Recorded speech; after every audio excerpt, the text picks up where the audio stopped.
hori eta beste 56.000,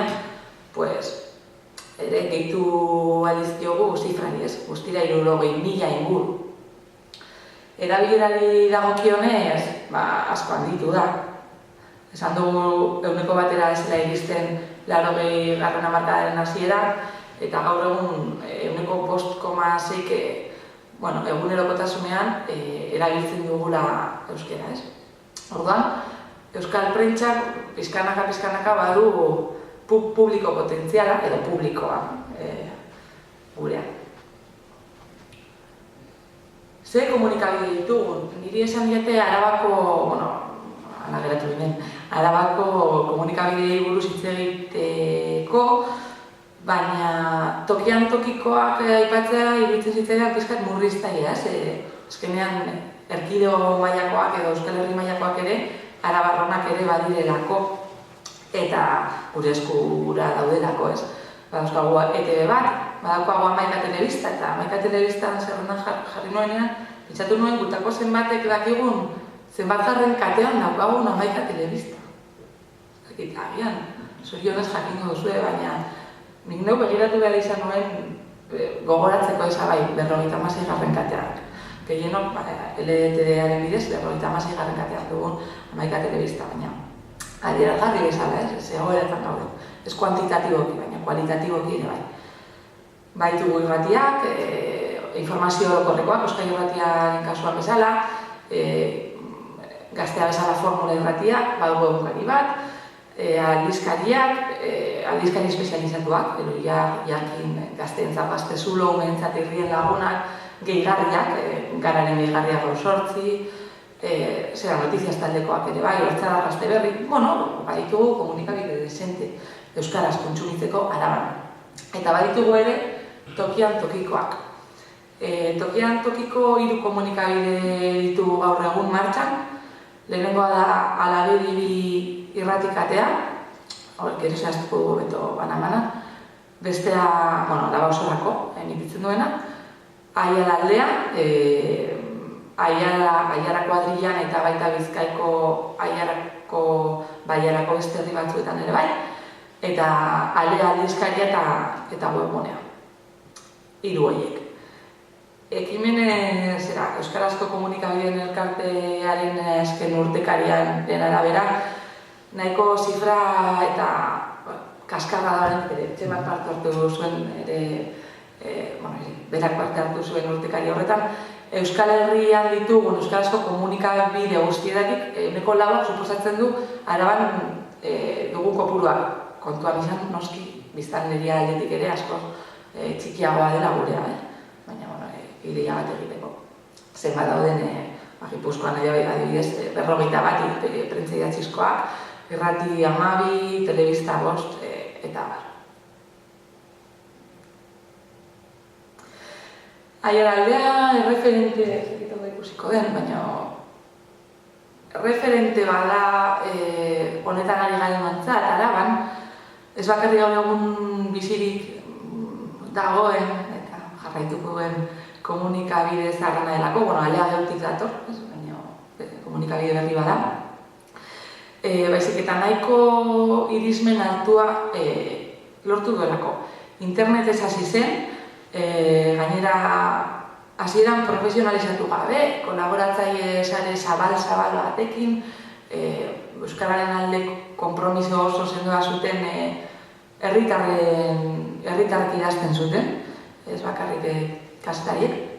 Eta gero, paperikora salto egin zuten eta orain bi astean 15 bat argitaratzen dute ere, eta irratsaio desente egiten dituzte ere, emititzen dituzte kate ezberdinetan, esaterako Alabedi ere bai, 9-10 irratsaio dituzte webgunean, ez dakit zehazki gaur egun horietatik zenbatek jarraitzen duten martxan.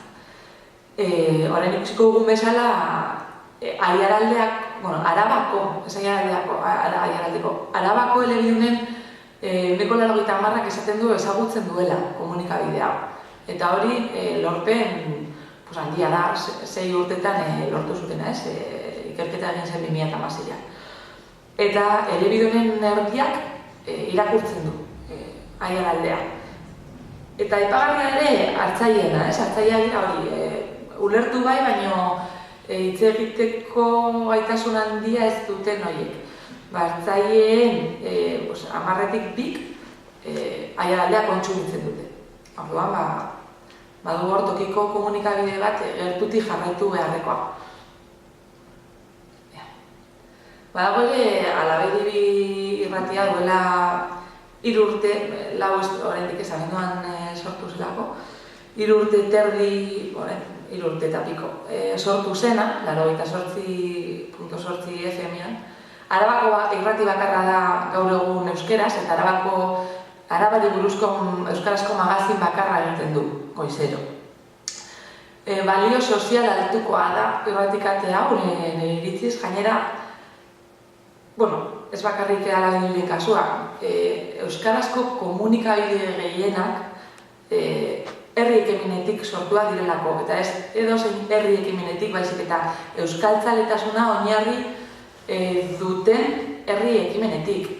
Egunak Eusko Jaurlaritzak sortu zuen, baina horretik ere bazegoen bai egunkariaren proposamena, Lizardik egin zuena, euskaltzaleak izeneko elkarte batetik pizkat bultzatu zuena, eta ikusten dugu moduan gaur egungo komunikabideetan ere hala izan da herri ekimenak kriston pisua izan du. Bai sorreran, baita biziraupenean ere. Biziraupen ezten du, benetan egoera prekarioetan lan egiten dugu. Gainera Alabedirik traba instituzional desente izan ditu. Gainetik aipatuko dut denbora gutxi dugulako, baina... Eskatu nizuke, bestela txoman iztigu... Alabediren Alabedirik merezimen duak entzeko, ibili naiz, da ez da zerra egin. Traba instituzional argiak izan ditu, eta la ere aurrera egin du, eta gero horretan sakondu nahi baduzue, izango dugu aukera. Agian hemendik ere Alabediko norbait badabil. Eta iritsi gara aleara, nik alean egiten dudan, aleako kastaria naiz. Gogoratuko duzue geu izan zen, geu da, alearen arbasoa, 17 urtez atera zen kalera, hilero, kalitatea nahikotxo zainduta gainera, eta duela 8 urte desagertu egin zen, tartean besteak beste, baliabide gutxi zituelako. Eta horri Irinetek hartu zion lekukoa. Eta importantea iruditzen zait Irinete aipatzea, oharkabean pasa da Irinet. Badirudi astuta daukagula dagoeneko, baina Irinetek lortu zuen geuk utzitako utxunea, amildegi edo zulo erraldoia ez bihurtzen.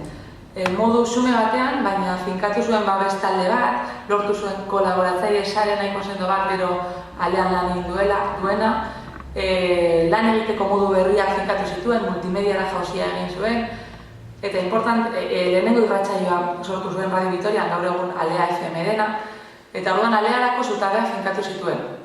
Eta iruditzen zaite importantea, nien ez historialaria, baina Arabako euskal komunikabideen historia egiten denean, Irinet ez ahaztea. Aleari buruz zer esan. Hor badituzue denok alea, segurazki hona etorri zaretenok ezagutuko zenuten, batzuk aleako kideak zaretele bai.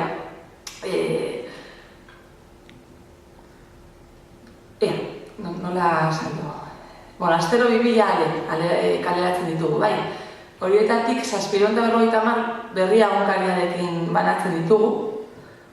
Horrek ez du esan nahi denak etxeetara iristen direnik, bai. Berria guzti horiek ez direlako saltzen.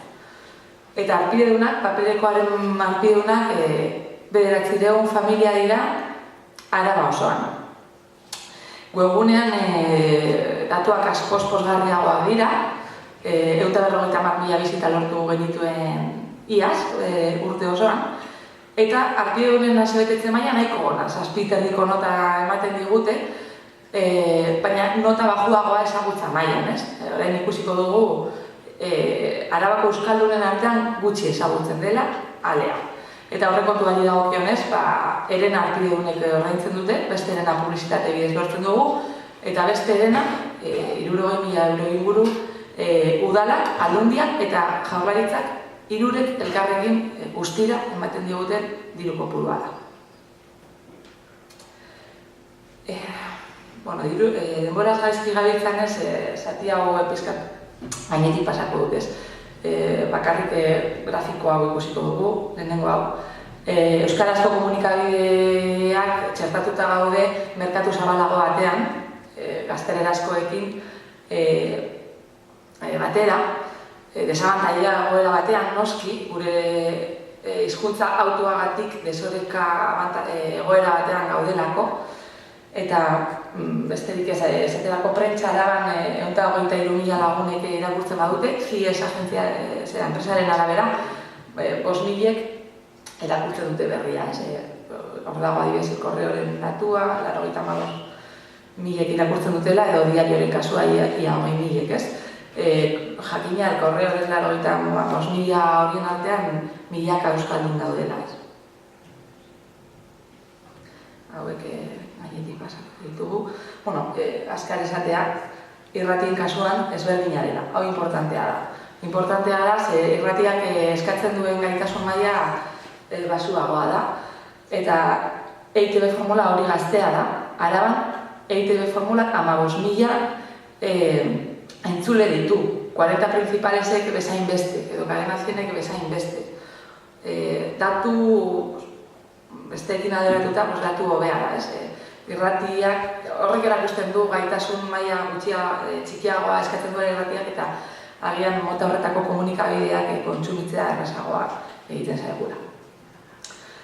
Komunikabideen kontsuma, Aztikerren aurretik aipatutako ikerketa beretik aterata. Elebidunek zenbat telebista kontsumitzen dugun Araban euskaraz. Morez eta